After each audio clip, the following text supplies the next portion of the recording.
హరి ఓం. Hit TV ప్రేక్షకులకు శుభాభివందనములు. ఇప్పటి వరకు మనము హయగ్రీవ అవతారం గురించి తెలుసుకున్నాం కదా. అలాగే వ్యాసుల వారు తన కుమారుడిని ఎలా పొందారో, అంటే సుఖ మహర్షిని ఎలా పొందారో, ఆయనకి ఎలా జననం వచ్చిందో అనేది మనం తెలుసుకున్నాం. అయితే సుఖ మహర్షి వారు జన్మించినది అయోనిజుడిగా జన్మించారు కాబట్టి ఆయన పుట్టడమే పెద్దవాడుగా అయ్యి బాలుడుగా అయ్యి విద్యను అభ్యసించడానికి దేవగురు అయినటువంటి బృహస్పతి దగ్గరికే వెళ్ళడం జరిగింది. ఆయన విద్యలన్నిటినీ కూడా అభ్యసించి తండ్రి దగ్గరికి తిరిగి వచ్చారు. ఎప్పుడైతే ఆయన విద్యనంతా అభ్యసించి తిరిగి వచ్చారో, చూడండి, మాయ ఎంతటి వాడికైనప్పటికీ కూడా తప్పదు. వ్యాసుల వారు సైతం అయోనిజుడుగానే జన్మించారు. కానీ మమకారం అన్నిటిల్లోనికి ఘోరాతి ఘోరమైనటువంటిది ఏది అంటే భయంకరమైనటువంటిది, అంటే మోక్ష మార్గానికి అడ్డుకట్ట ఏది అంటే ఈ యొక్క మమకారమే. అందుకనే అంటారు అన్ని కారాల్లో కంట ఘోరమైనటువంటి కారం ఏది అంటే మమకారం. ఈ మమకారము, ప్రేమ, ఈ సంసార బంధం అనేటువంటిది ఆయనకి వచ్చి తన కుమారుడైనటువంటి శుకుడు ఎప్పుడైతే విద్యను అభ్యసించి తిరిగి వచ్చాడో ఆయనకి వివాహం చేయాలని నిర్ణయించుకున్నారు. వివాహం చేసుకోమని శుకుడికి ఎంతగానో చెప్తారు. నీవు వివాహం చేసుకొని పిల్లా పాపలతోని సుఖముగా ఉండి నన్ను ఆనందింపజేయి అని కోరుకుంటారు. శుకుడు కూడా, సుకు మహర్షి కూడా అయోనిజుడు కాబట్టి, అయ్యో ఎందుకు నా తండ్రి ఇలా మాట్లాడుతున్నారు, ఈ సంసారం అనేటువంటి లంపటములోని పడి ఈ యొక్క స్త్రీ చేతులలోని, అంటే స్త్రీ అనేటువంటిది ఆదిశక్తి ఎంతగానో ఈ యొక్క లంపటము, స్త్రీ లంపటములోని పడడము ఎంతవరకు ధర్మము, నాకెందుకు ఇటువంటివన్నీ, నేను అయోనిజుడని, నేను ఈ బాధలు అన్నీ వద్దు అనే నాకు నా గురువైనటువంటి బృహస్పతిని కూడా, ఈ అంతటి మహానుభావుడైన ఆయన కూడా ఈ సంసార లంపటములోని పడేడు కదా అనేటువంటి భావనతోనే నేను నా గురువుని వదిలి ఇక్కడికి వస్తే, నా తండ్రి కూడా అయోనిజుడు అయ్యుండి కూడా ఎందుకు ఈ రకంగా మాట్లాడుతున్నాడు అని ఒక పక్క లోన బాధపడి తండ్రితో ఈ రకంగా అంటున్నాడు. జనక, తండ్రి, ఎందుకు నేను అయోనిజుడని నన్ను ఎందుకు ఈ రకమైనటువంటి సంసారం అనేటువంటి ఈ నరక కూపంలోనికి విసిరివేస్తున్నావు, అది కూడా చంచలమైనటువంటి అస్థిరమైనటువంటి స్త్రీ యొక్క లంపటములోని నన్ను పడివేయడము ఎందుకు చేస్తున్నావు, నాకు ఇష్టము లేదు, నాకు అయోనిజుడనైన నేను తపస్సంపన్నుడనయ్యి నీతో పాటు ఉండి తపస్సంపన్నుడనయ్యి ఆ పరమాత్ముని యొక్క స్మరణలోనే సర్వకాల సర్వావస్థల్లోని నేను ఉండి నా జన్మ సార్థకతని చేసుకుంటాను అని ఎన్ని రకాలుగానో ఆయన తండ్రికి చెప్పుతున్నప్పటికీ కూడా తండ్రి మాత్రము ఒప్పుకోవడం లేదు. నాయనా, పుత్రుడుగా జన్మించినందుకు నీవు తండ్రిని తృప్తిపరచాల్సినటువంటి బాధ్యత నీపై ఉంది. తండ్రిని ఆనందింపచేయాలి తప్ప తండ్రిని బాధపట్టకూడదు. తండ్రి ఆజ్ఞ శిరస వహించాలి కానీ నీవు ఎప్పుడూ కూడా తండ్రి యొక్క ఆజ్ఞని ధిక్కరించకూడదు అని చెబుతూ ఉంటాడు. ఎంత చెప్పినప్పటికీ కూడా శుకునికి మాత్రము అమ్మో, స్త్రీ చేతులలోని పడడము, ఈ యొక్క లంపటములోని పడడము ఎంతవరకు న్యాయము అని ఈ రకంగా బాధపడుతూ ఉంటే, నాయనా, నీకు ఇందులో నుంచి నివృత్తి కావాలి, నీ యొక్క మనస్సు తృప్తి చెందాలి, స్థిరత్వం చెందాలి అంటే నీకొకటే మార్గం అని చెప్పి దేవి భాగవతాన్ని ఆ సుఖ మహర్షికి ఇచ్చి అధ్యయనం చేయించుతారు.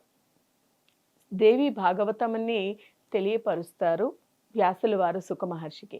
ఎంత చెప్పినా దేవి భాగవతం వినినప్పటికీ కూడా ఆయన మనస్సు తృప్తి చెంది శాంతించిందే తప్ప ఈ వివాహానికి మాత్రం ఆయన ఒప్పుకోలేదు.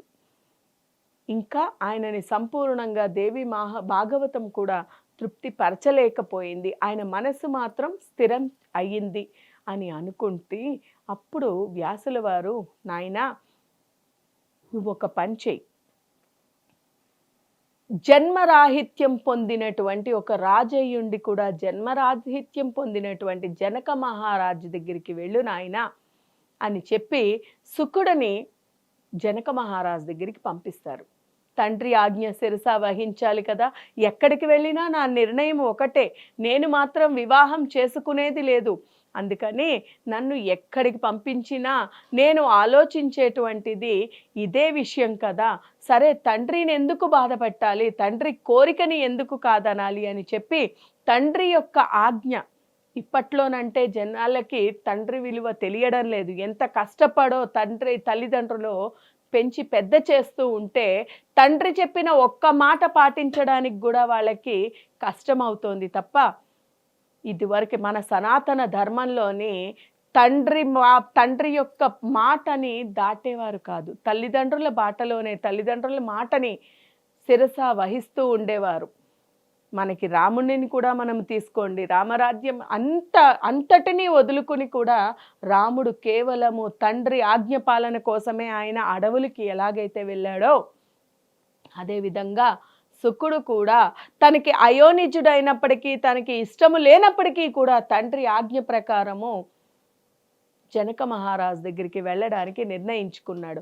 ఎప్పుడైతే ఆయన జనక మహారాజు దగ్గరికి బయలుదేరుతూ ఉన్నారో అప్పుడు అక్కడి నుంచి ఆయన యొక్క మనస్సు మళ్ళీపోయి ఎటు వెళుతాడో అనేటువంటి ఆలోచనతోనే వ్యాసుల వారు ఏం చేస్తారంటే, నాయనా నీవు అక్కడికి వెళ్ళి తిరిగి అయోధ్య నుంచి నువ్వు ఇక్కడికే రావాలి, ఖచ్చితంగా ఇక్కడికి రావాలి అనేటువంటి ఒక మాటని తీసుకున్నారు. ఎప్పుడైతే ఆయన మాట తీసుకున్నారో, వెళ్ళి రావాలి అనే మాట తీసుకున్నారో అదే విధముగా జనక మహారాజు బయలుదేరాడు. జనక మహారాజు వెళుతూ ఎంతో ప్రయాసలకి ఓర్చి అక్కడికి చేరుకుంటారు. కోట బయటనే ఉన్నప్పటికీ కోట బయటనే ఆయనని అడ్డుకున్నారు. వారికి తెలియదు కదా, మొదటి ద్వారం దగ్గర ఎప్పుడైతే అడ్డుకున్నారో, నీవు ఎలా వెళతావు, రాజు యొక్క ఆజ్ఞ ఉందా, రాజు రమ్మన్నారా అంటే, లేదు నాయన, నేను ఇలాగా వ్యాసుల వారి కుమారుడిని, నన్ను రాజుని కలవడానికి నన్ను పంపించారు, నేను వెళుతున్నాను అని చెప్పినప్పటికీ కూడా వారు నమ్మకుండా వారు పక్కన పెడతారు.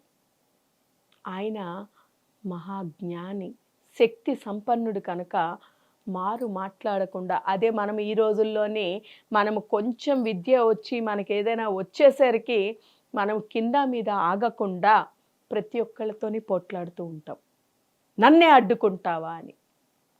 కానీ అంతటి మహాజ్ఞాని అయినప్పటికీ, మహాశక్తివంతుడు అయినప్పటికీ కూడా, తపో సంపన్నుడు అయినప్పటికీ కూడా ఎప్పుడైతే ఆ భటులు అడ్డగించారో ఆయన వెళ్ళి తక్షణమే ఆ పక్కనే కూర్చుని ఆయన ధ్యాన నిమగ్నుడై ఆ ధ్యానంలోని ఉండిపోతాడు. ఆయనని చూసి వీరందరూ కూడా భయపడ్డారు. అమ్మో, ఈయన మహాజ్ఞానిలా ఉన్నారు, తపస్సంపన్నుడుగా ఉన్నారు, ఆయన మనని శపిస్తే ఏమవుతుందో, మమ్మల్ని మన్నించండి, మిమ్మల్ని ఇబ్బంది పెట్టాము, మీరెవరో తెలియక మేము మిమ్మల్ని ఇబ్బంది పెట్టాము అని ఎప్పుడైతే వారు అలా అంటారో, నాయనా మీరు మాత్రం ఏమి చేస్తారు, మీ ధర్మాన్ని మీరు నిర్వర్తించారు, చాలా సంతోషము. చూడండి, అంటే ఎవరి ధర్మం అంటే ఎవరి పని వారు సక్రమంగా నిర్వర్తించాలి అని మనం తెలుసుకోవాలి ఈ విషయంలోని. అదే విధంగా మీరు మీ ధర్మాన్ని నిర్వర్తించి మీ పనిని మీరు సక్రమంగా చేశారు కాబట్టి సరే అని వారిని కూడా వారితోని మాట్లాడి ముచ్చటించి వారి దగ్గర నుంచి ఇంకొక దగ్గరికి వచ్చారు. మళ్ళీ రెండో ద్వారంలో కూడా అదే విధంగా అడ్డుకున్నారు. మళ్ళీ రెండో ద్వారంలో అదే విధంగా అడ్డుకున్నారు. ఎప్పుడైతే అడ్డుకున్నారో అక్కడ కూడా మౌనం వహించి పక్కన నించున్నారు. కానీ ఆయన ఆ పక్కనే ఉండంగా మంత్రివర్యులైనటువంటి వారు వారిని చూసి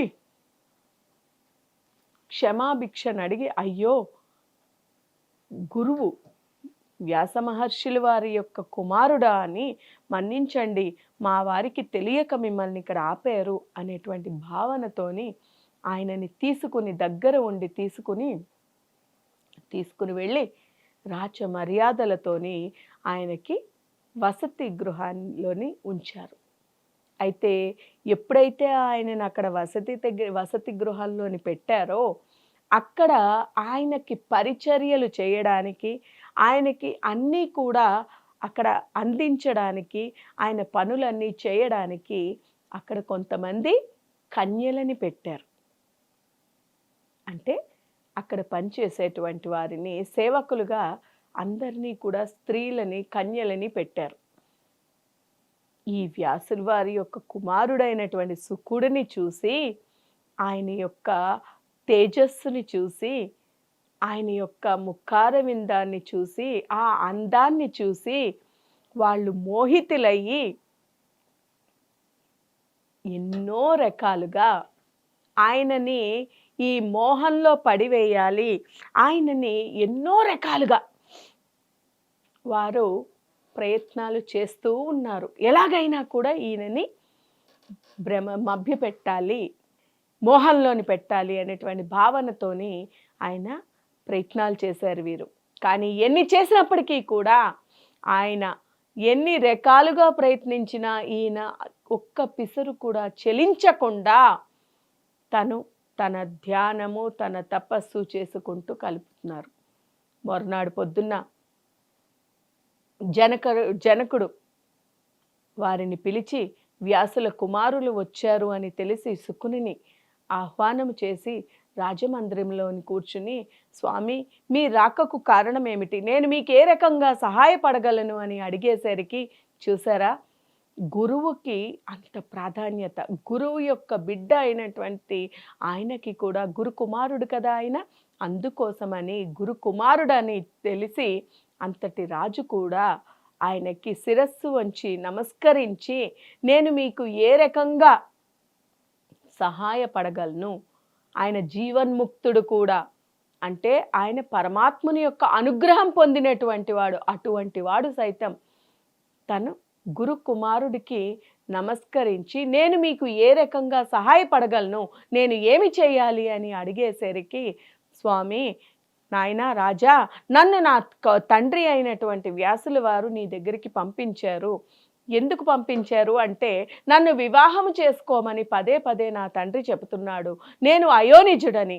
అంటే అప్పుడు స్వామి మీకు చెప్పేటంతటి వాడిని నేను కాను, అయినప్పటికీ కూడా ఈ యొక్క మోక్షము సంపాదించాలి అన్నా, పరమాత్ముడిని చేరాలి అన్నా కూడా ఈ యొక్క బ్రహ్మచర్యం నుంచి మీరు గృహస్థాశ్రమాన్ని స్వీకరించే, ఆశ్రమ ధర్మాలని పాటించి గృహస్థాశ్రమము నుంచి సన్యాసానికి వెళ్ళాలి తప్ప, మీరు ఈ రకంగా వెళితే కనుక ఈ యొక్క మాయ, అదేవిధంగా వాసనలు అనేటువంటివి చాలా బలమైనటువంటివి.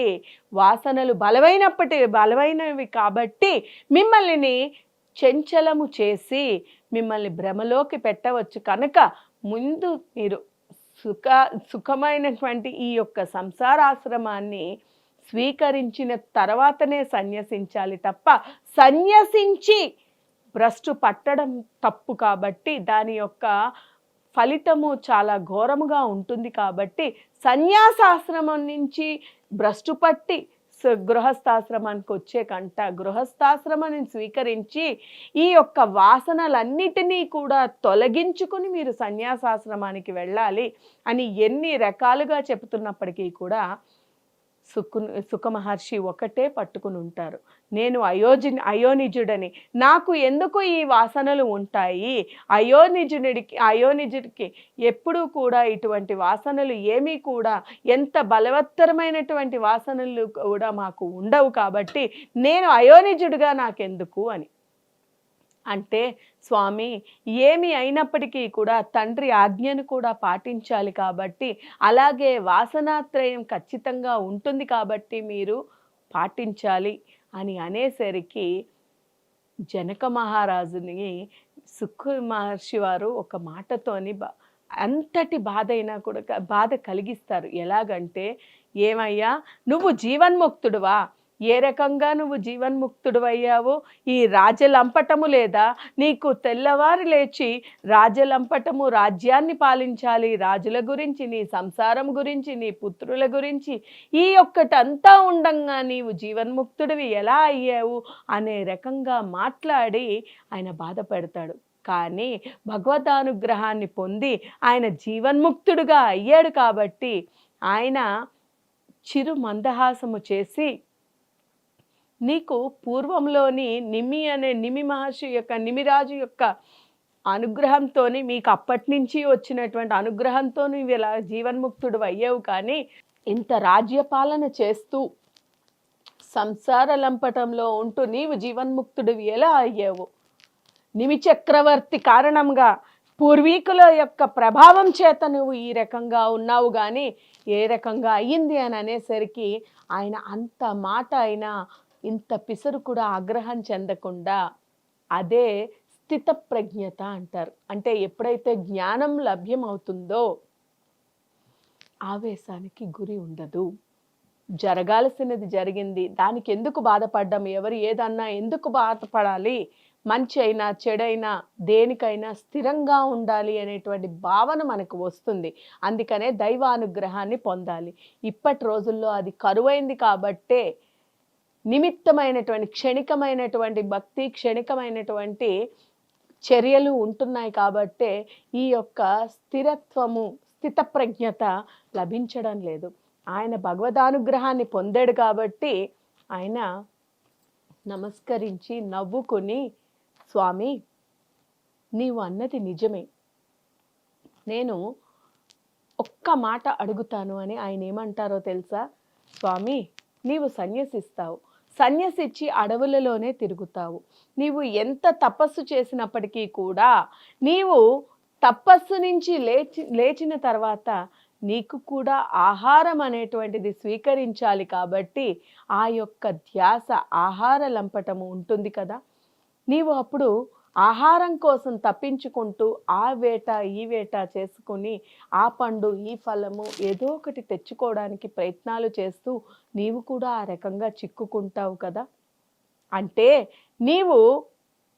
నీకు తెలియకుండానే, అంటే నేను తపోసంపన్ని సన్యసించాను అని భావంతోనే నీవు అక్కడ ఎంత తపస్సు చేసుకుంటున్నప్పటికీ కూడా నీవు ఈ దేహం నిలబెట్టుకోవడానికి ఆహారం అనేటువంటి ఈ యొక్క వేటలోని ఆహారం కోసం నువ్వు ఎలాగైతే తప్పిస్తున్నావో, నువ్వు ఎలాగైతే తప్పిస్తావో, నేను కేవల నిమిత్త మాత్రుణ్ణి, జరగాల్సింది జరుగుతుంది, రాజుగా ఉన్నాను కాబట్టి రాజు ధర్మం చెయ్యాలి కాబట్టి నాకు ఇది సంబంధం లేదు, కేవలము నేను ఇక్కడ ఈ పని చెయ్యాలి అనేటువంటిది ఆ వాసన నేను అంటించుకోకుండా, నేను దాని గురించి తప్పించకుండా నేను రాజ్యపాలన చేస్తున్నాను.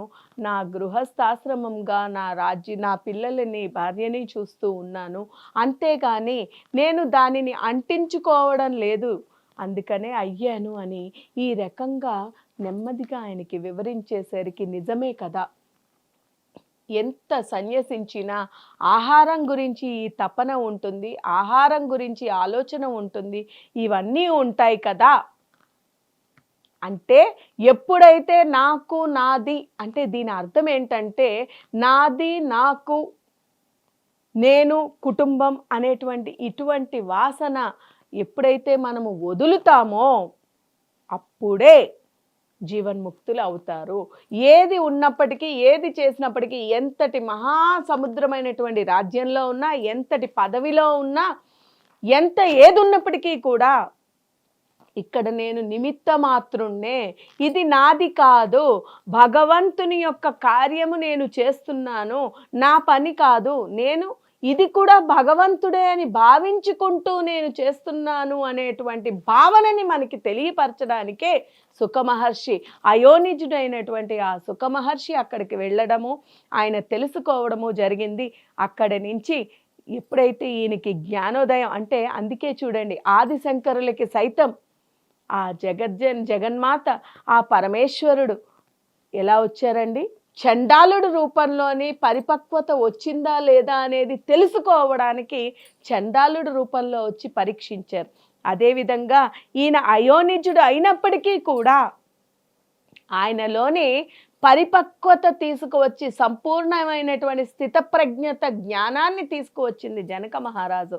ఆ రకంగా చెప్పంగానే ఆయన దానిని గ్రహించి తిరిగి వెళ్ళి తండ్రి దగ్గరికి వెళ్ళి వివాహం చేసుకొని, ఆయన అక్కడ వివాహం చేసుకొని 4 పిల్లలని జన్మించిన తర్వాత వారిని పెంచి పెద్ద చేసి కుమార్తె కీర్తి అనేటువంటి కుమార్తెని కూడా జన్మనిచ్చి ఆ కుమార్తెకు కూడా వివాహం జరిపించి అన్నీ పూర్తయిన తర్వాత భార్యని కుమారుడికి అప్పచెప్పి అప్పుడు ఈయన తపస్సుకి వెళ్ళి తపస్సు చేస్తూ చేస్తూ ఆ హిమ పర్వతం మీదనే ఆయన దేహము దూది పిండి రాలినట్టు అలాగ గాలిలో కలిసిపోయి ఆయన జీవాన్ని అలా వదిలేశాడు. ఆయన అయోనిజుడు కాబట్టి అంతటి మహానుభావుడు అయినప్పటికీ కూడా సాధన ద్వారా శక్తి సంపన్నుడైనప్పటికీ కూడా సాధన చేసి తను దేహం ఈ యొక్క పాంచభౌతిక దేహాన్ని ధరించాడు కాబట్టి